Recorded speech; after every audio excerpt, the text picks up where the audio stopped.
Намалување на даноците, зголемување на вработеноста и проекти во областа на образованието, најавуваат носителите на листи за пратеници од Коалицијата за подобра Македонија предводена од ВМРО ДПМНЕ, кои денеска се на терен.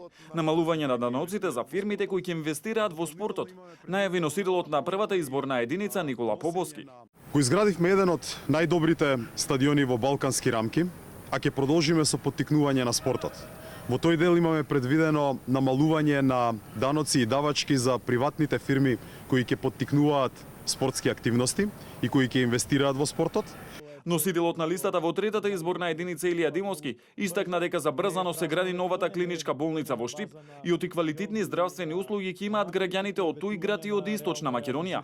За прв пат Источна Македонија ќе добие централна клиничка болница во која што огромен број од дијагнозите и потребите на граѓаните кои што досега се остварувале во Скопје во клиничките болници ќе може да се остваруваат тука во Штип.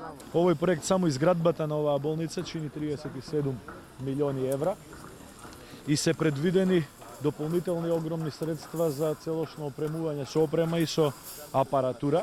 Проектот Купи куќа за млади ќе продолжи во следните 4 години, најави носителот на петката Антонио Милошовски. На денешната средба со битолчани, Милошовски појасни дека се зголемува возрастната граница на заинтересирани лица за овој проект, односно лица повозрастни од 35 години.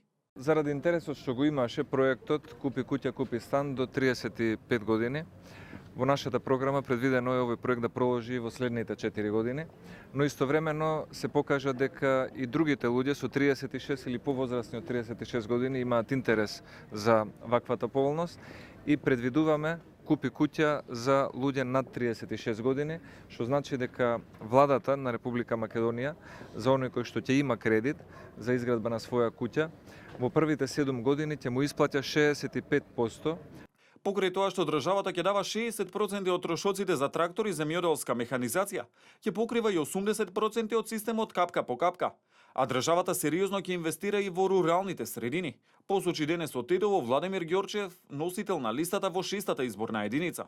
Покрај тоа што државата ќе дава 60% од трошоците за трактори и земјоделска механизација, покрај тоа што државата ќе дава и ќе покрива 80% од системот капка по капка или набавка на високо приносен добиток, државата сериозно ќе инвестира во руралните средини со тоа што ќе имаме годишно по 20 милиони евра за македонските села во делот на селски патишта, улички, сокаци, плоштадчиња, значи домови за културата во селските средини. Ѓорчев додаде и дека како ќе се намалува невработеноста, така ќе растат и платите на вработените.